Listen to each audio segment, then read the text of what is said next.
Hey everyone, welcome back to the channel. It's North London's Wembley here, and today we're diving into my Premier League Gameweek 7 predictions. We've got some massive fixtures this weekend, rivalries, relegation battles, title contenders, and I've got some bold scorelines lined up for you.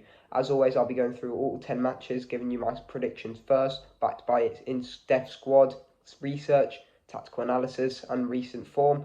After that, we'll take a look at what your community predictions to see where we agree and where we don't. If you're new here, make sure to subscribe and hit that notification bell so you don't miss any of my weekly prediction videos. And if you're returning, thank you for being part of the community. Let's get straight into it, starting with Bournemouth versus Fulham. Under Andoni Iraola, Bournemouth have evolved into a high-pressing, high-intensity side. Despite losing key defenders like Zabarnyi and Kirkes, they've reinforced with Bafode Diakite and Adrian Truffert.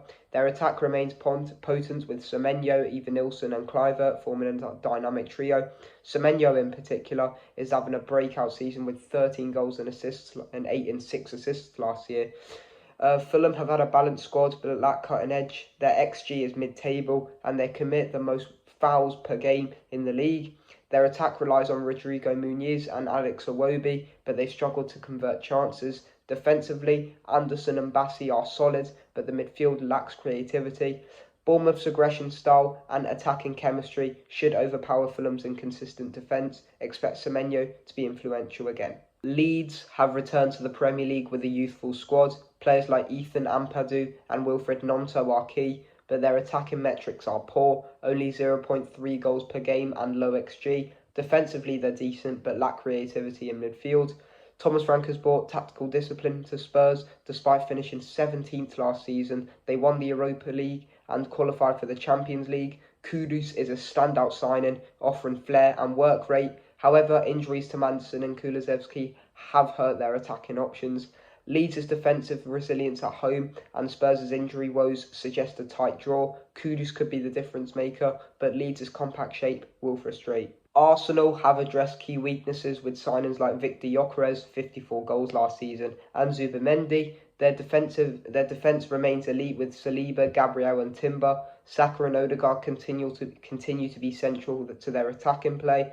West Ham are struggling under tactical instability. Their attack is heavily reliant on Jarrod Bowen, with Fulkrug offering some threat. However, their chance creation and shooting metrics are well below league average. Arsenal's depth, tactical cohesion and attacking upgrades should see them dominate a defensively heavy but creativity lacking West Ham side. Ruben Amorim's squad is a mix of experience and youth. Fernandes and Mount provide midfield control, while Xerxes and Sesko offer attacking options. Their defence is solid with De Ligt and Martinez. Sunderland's return to the top flight has been spirited. Granit Xhaka adds leadership, while Noah Sakidi is a fan favourite for his relentless pressing. However, their defence is vulnerable and they lack Premier League experience. United's quality and experience should be too much for Sunderland. Expect Fernandes to control the game and Xerxes to find the net. Chelsea have depth but lack cohesion. Palmer is their standout attacker, while Caicedo and Fernandes anchor midfield. Their defence is stacked but inconsistent. Arne Slot's Liverpool are title contenders. New signings like Isak and Wirtz add attack and flair. Salah remains lethal and Frimpong's pace adds width. Their pressing and mentality are top tier.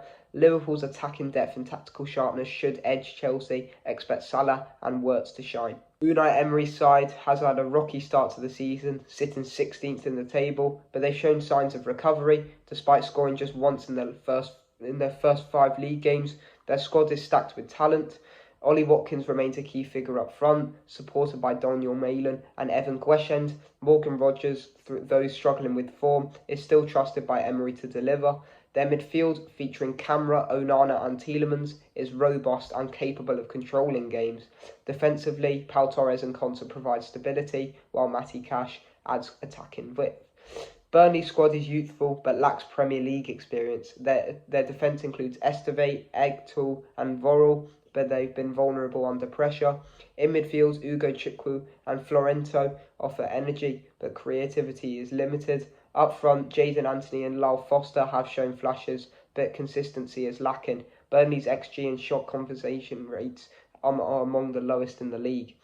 Villa's superior squad depth and tactical discipline should see them dominate. Expect Watkins to finally get on the score sheet with Villa's midfield controlling proceedings. David Moyes has built a defensively solid side, Pickford remains a top-tier goalkeeper, and Branthwaite is emerging as a future England star. The midfield trio of Dewsbury Hall, Garner and Alcaraz offers balance, while Iliman Ndiaye and Jack Grealish provides attacking flair. Everton's new stadium has boosted morale and their home form is improving. Palace are enjoying a strong season, sitting third in the table with 19 games unbeaten. Their defence, led by Mark Guehi and Lacroix, is well organised. Adam Wharton and Decore anchor the midfield, while Kamada and Pinot offer creativity. Ismail Yassar and Mateta are dangerous in transition, but Palace have struggled to break down low blocks. Everton's defensive shape and home advantage should frustrate Palace. A set-piece goal or a moment of brilliance from Grealish or Beto could be enough to seal the win. Eddie Howe's side is stacked with talent. Bruno Guimaraes, Tonali and Joe Linton form a powerful midfield trio. Anthony Gordon and Harvey Barnes provide pace and directness, while Nick Woltemade and Osula offer goal threat. Defensively, Botman and Cher are solid and Pope remains reliable in goal. Newcastle's pressing and intensity at home are among the best in the league. Forest have had deep squads but lack cohesion. Murillo and Milenkovic are strong at the back, but the team has conceded too many goals. Gibbs-White is their creative spark, supported by Hudson-Odoi and Ndoye. However, their midfield lacks control and they've struggled against high-pressing teams, losing to Midtjylland in the Europa League midweek. Newcastle's home form and midfield superiority should overwhelm Forest. Expect Gordon and Guimaraes to be influential. Wolves are bottom of the table and struggling to score. João Gomez and Menezes offer bite in midfield, but creativity is lacking. Wang Hee-chan is their main goal threat, but service has been poor. Defensively, Agbadu and Totti are solid, but the team has been exposed by quick transitions. Brighton under Fabian Hezela are pressing machines. They lead the league in turnovers in the final third and have converted those into goals. Matoma, Minte and Rutter are electric in attack, while Believer and Weaver control midfield. Defensively, Dunk and Van Heck provide leadership and structure. Brighton's pressing and attacking fluidity should be too much for Wolves. Expect Matoma and Minter to cause havoc. Brentford have a young, exciting squad but are missing key players like Mbuemo. Damsgaard is their creative hub, while Ouattara and Lewis Potter offer pace. Henderson adds experience in midfield and Collins leads the defence. However, they've struggled for consistency and are vulnerable against elite sides. Pep Guardiola's side is stacked. Haaland is in top form, supported by Foden, Doku and Bernardo Silva. Rodri remains the heartbeat of the team, and Gvardiol and Diaz anchor the defence. City's possession and chance creation are unmatched, and their depth allows for tactical flexibility. City's quality and attacking firepower should see them past Brentford. Expect Haaland to score, with Foden pulling the strings. Now let's see what you guys predicted in the community poll. I'm with the majority here. Bournemouth have looked sharper in attack and Fulham haven't convinced me defensively. That 79% vote makes sense. Semenyo and Kluivert could really cause problems. This one's interesting, a full 100% going for a draw. I get it, Leeds are tough at home and Spurs are dealing with injuries. As a Tottenham fan, I'm hoping we edge it, but I agree this could be a frustrating stalemate. Split right down the middle. I'm surprised by how many of you backed West Ham. Arsenal have been dominant lately, especially at home. I think they'll win comfortably, but fair play if you're backing the upset. Another 100% draw prediction. That's bold. I think United will be too strong, especially at Old Trafford. Sunderland have spirit, but I don't see them holding out for a point there.